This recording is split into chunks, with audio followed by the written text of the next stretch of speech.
जय गौ माता। आज हम जानेंगे बायो एंजाइम कैसे बनाते हैं। बनाने की विधि समझें उससे पहले हम समझ लेते हैं कि बायो एंजाइम होता क्या है। देखिए, बायो एंजाइम एक लिक्विड सॉल्यूशन है जो कि हमें जो बायो वेस्ट है जो हमारे किचन से निकल सकता है उसके फर्मेंटेशन से मिलता है। जैसे कि भाई जो हमारे सब्जियों के छिलके होते हैं या फलों के छिलके होते हैं, उनका गुदा होता है, उसके फर्मेंटेशन से जो बनता है उसे हम बायो एंजाइम बोलते हैं। आपने यूट्यूब पे देखा होगा कि कुछ लोग बताते हैं कि आप बायो एंजाइम बनाएं और अपने गार्डनिंग में काम में लें, या बायो एंजाइम से आप अपने घर की सफाई करें। यस, हम उसी बायो एंजाइम की बात कर रहे हैं। बायो एंजाइम बनाना कैसे है और इसके लिए हमें क्या क्या चीज़ें चाहिए ये देख लेते हैं। बायो एंजाइम के लिए हमारे को 4 चीज़ों की जरूरत है और ये चारों चीज़ें जनरली हमारे घर पर अवेलेबल हो जाती है। हमें कुछ खास खर्चा करने की जरूरत नहीं है। 4 चीज़ें क्या हैं? एक है, हमें चाहिएगा एक कंटेनर। कंटेनर प्लास्टिक का होना चाहिए। प्लास्टिक ही क्यों, इसके बारे में समझेंगे। तो एक हो गया हमारा कंटेनर, 5 लीटर या 10 लीटर का कंटेनर लें अगर घर की यूज़ के लिए बना रहे हैं तो। इसके अलावा चाहिएगा हमारे को गुड़। तीसरी चीज़ चाहिएगी हमारे को पानी। और चौथी चीज़ चाहिए हमारे को पील्स और पल्प, सब्जियों के फलों के छिलके या पेड़ पौधों की गीली पत्तियाँ। ये 4 चीज़ें ही हमारे को इसमें चाहिए। अच्छा, सबसे पहले समझ लेते हैं कि कंटेनर प्लास्टिक का ही क्यों होना चाहिए। हम चाहते हैं कि प्लास्टिक का प्रयोग बंद हो, कम से कम किया जाए, और हम बायो एंजाइम में ही प्लास्टिक का प्रयोग कर रहे हैं। देखिए, दूसरा हमारे पास में ऑप्शन नहीं है। अगर आप सोचेंगे कि मैं स्टील में बना लूँ या लोहे के किसी कंटेनर के अंदर बायो एंजाइम बनाऊँ, तो वो संभव नहीं है, क्योंकि यहाँ पे बायो एंजाइम जब फर्मेंटेशन होगा, जो पील्स का फर्मेंटेशन होगा, तो वहाँ पर एसिडिक रिएक्शन के कारण, केमिकल रिएक्शन के कारण जो मेटल है वो अपना जो एसेंस है वो उसमें छोड़ देगा, जिसके कारण आपका जो बायो एंजाइम बन रहा है वो खराब हो जाएगा। इसके अलावा फिर आप सोचेंगे कि चलिए कांच का कंटेनर ले लेते हैं। वो तो बिल्कुल भी लेना नहीं है, गुंजाइश ही नहीं है। क्यों? क्योंकि जब ये बायो एंजाइम बनते वक्त जो फर्मेंटेशन होगा उसके कारण बहुत गैस रिलीज होगी। स्टार्टिंग के दिन में, 1 दिन में, 2 दिन में, 3 दिन में डेली बहुत गैस रिलीज होने वाली है। अभी जो हमारा जो ग्लास कंटेनर होगा वो बिल्कुल भी एक्सपेंडेबल नहीं होगा, तो जैसे ही गैस बनेगी वो पूरा बर्स्ट हो जाएगा, फट जाएगा। मतलब कांच का पूरा कंटेनर आपका फूट जाना है और नुकसान हो जाएगा। तो कांच का कंटेनर नहीं लेना, मेटल का कंटेनर नहीं लेना। एक ही ऑप्शन है हमारे पास में, हमें प्लास्टिक का कंटेनर लेना है। 5 लीटर 10 लीटर जैसा आप बनाना चाहते हैं वो ले लीजिए। दूसरा लेना है हमें गुड़। गुड़ कौन सा लिया जाए? गुड़ कोई सा भी ले सकते हो। कोई सा मतलब आप कोई ये दुकान पे जाके कि हमें ऑर्गेनिक गुड़ दो, कि हमें बायो एंजाइम बनाना है, ऐसी कोई रिक्वायरमेंट नहीं है। बल्कि जो भी सबसे सस्ता गुड़ हो वो आप लेकर आ जाओ। सड़ा हुआ गुड़ हो जिसमें कीड़े लग गए हों वो भी चलेगा, कोई दिक्कत वाली बात नहीं है। जो अभी आप जानवरों के लिए गुड़ आता है या गायों के लिए अलग से गुड़ आता है, उस गुड़ को भी आप इसमें काम में ले सकते हो। देखिए, मैं लेकर आया हूँ गुड़, ये वही वाला गुड़ है।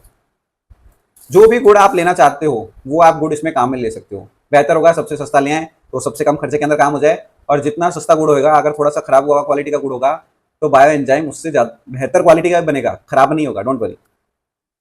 तीसरा हमारे को पानी लेना है, तो रेगुलर टैप वाटर आप काम में ले सकते हैं।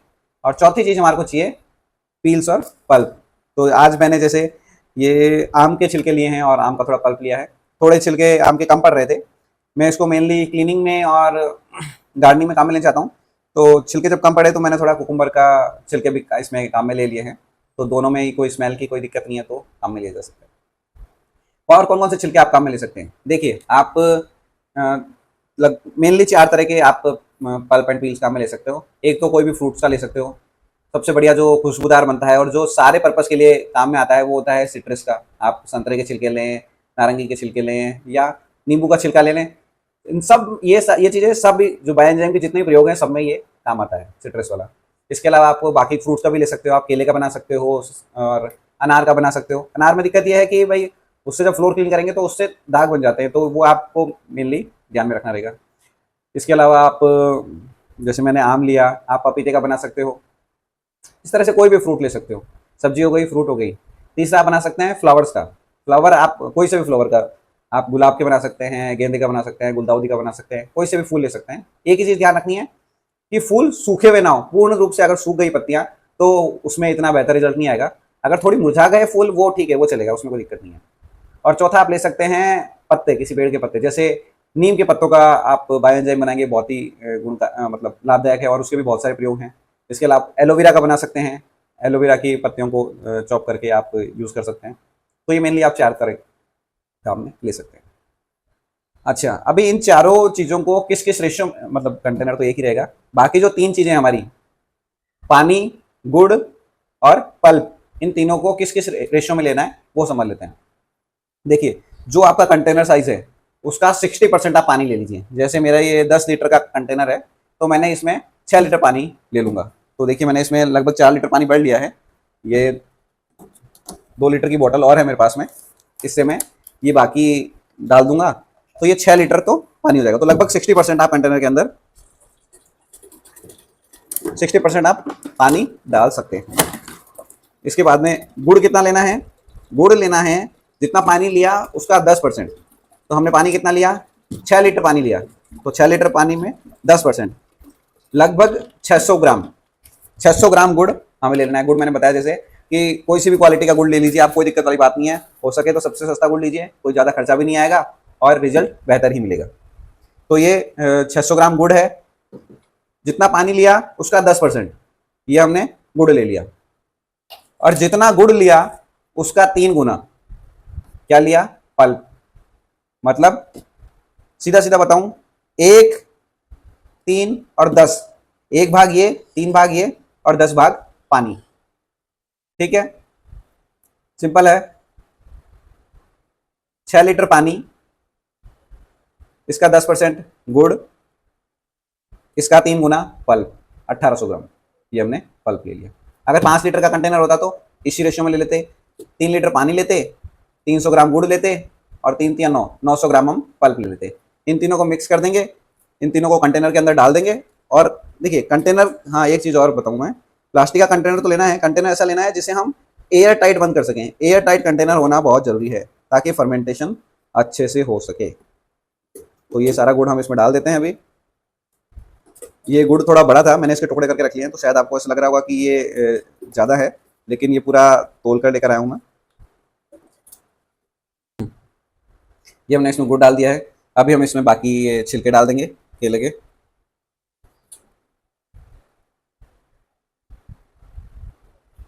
कंटेनर का मुंह अगर बड़ा हो तो काम थोड़ा आसान हो जाए। तो इस तरह से ये तीनों आइटम हमने कंटेनर में डाल दिए और इसके बाद में हम इसको सील पैक कर देंगे।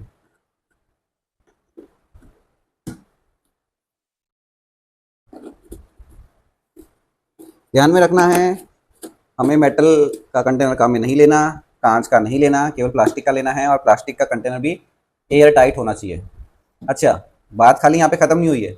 अभी हमें पहले हफ्ते तो हर दिन डेली बेसिस पे इस कैप को खोलना है और इसकी गैस को रिलीज होने देना है।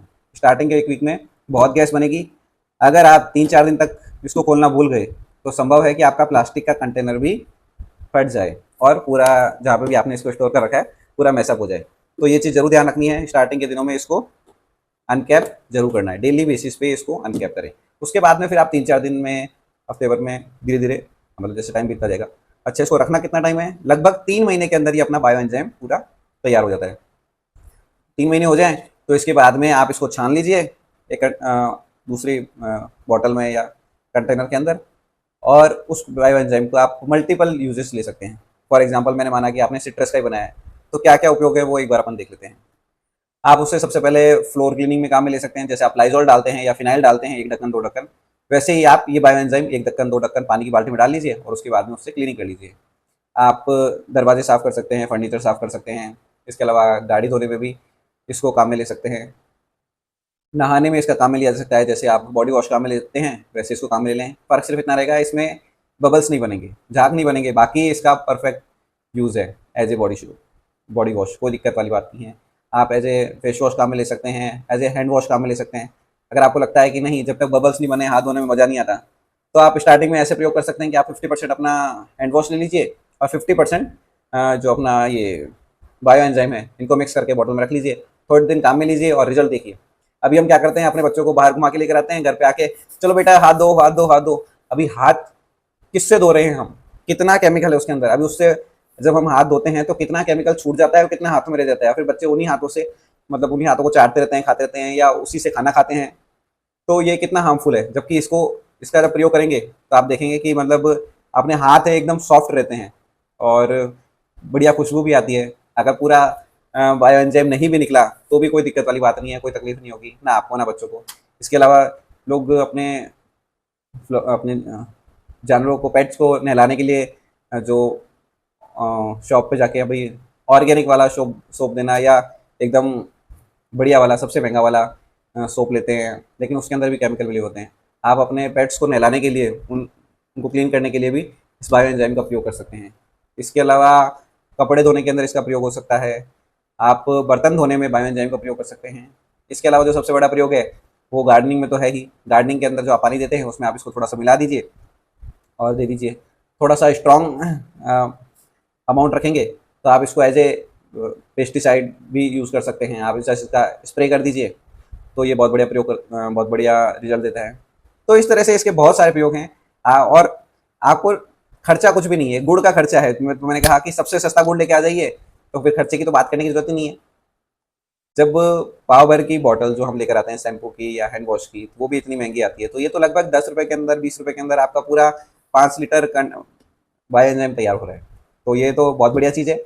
इसके अलावा आप अपना किचन वेस्ट भी रिड्यूस कर पाएंगे। वो किचन वेस्ट जो पहले म्यूनसिपलिटी के डंप यार्ड में जाता है और कंटिन्यूसली मीथेन छोड़ता रहता है, जो कि एनवायरनमेंट के लिए भी हानिकारक है और पूरा गंदगी भी फैलती है। आप अपने उस वेस्ट को भी आप कंट्रोल कर पाएंगे। कंटेनर आपको बाजार से खरीद के लाने की जरूरत नहीं है। आपके पास में घर में नॉर्मली कंटेनर होते ही है। हम कभी 5 लीटर वाली पानी की बोतल लेकर आते हैं तो वो यूं ही फेंकने में जाती है। या फिर जो तेल के डिब्बे आते हैं, जैसे मैं आपको बताऊं, मैंने पिछले हफ्ते तैयार किया ये देखिए, ये मैंने सिट्रस का तैयार किया। तो ये तेल की डिब्बी है, इसके अंदर मैंने ये सिट्रस तैयार किया और परफेक्ट है। ये परफेक्ट काम करता है 5 लीटर। इसके अलावा पिछले हफ्ते मैंने ये नहीं, इसको 3 हफ्ते हो गए, इसमें हमने चीकू तैयार किया, चीकू का बायो एंजाइम तैयार किया। अभी ये कैसा बनता है, क्या रिजल्ट आता है, क्या फ्रेग्रेंस रहती है, ये हम आपको जरूर बताएंगे। हम भी काम में लेंगे और हम आपके साथ में भी शेयर करेंगे। हम हमारे 5 रैंडम व्यूअर्स के साथ को ये इसके बायो एंजाइम का सैंपल भेजेंगे और उनसे पूछेंगे, फीडबैक लेंगे। तो आप भी अगर ये बायो एंजाइम का सैंपल प्राप्त करना चाहते हैं तो कमेंट्स में जय गौ माता लिख दीजिए। और आज से लगभग 3 महीने बाद, अगस्त महीने के अंदर, हम ये इसके जो भी हमारे व्यूअर्स हैं जिनका हम भेजने वाले हैं, उनका नाम हम हमारे चैनल के ऊपर कम्युनिटी पोस्ट के अंदर शेयर करेंगे। तो हमारे साथ में बने रहिए। और इसका क्या रिजल्ट आता है, क्या इफेक्ट रहता है घर पर भी और गार्डनिंग के अंदर भी, वो भी हम आपके साथ में शेयर करेंगे। तो इसका प्रयोग आप भी करें, अपने बच्चों को भी सिखाएं, अपने आसपास वालों को भी सिखाएं। तो गौ माता की कृपा हम सभी पर बनी रहे, इसी आकांक्षा के साथ जय गौ माता।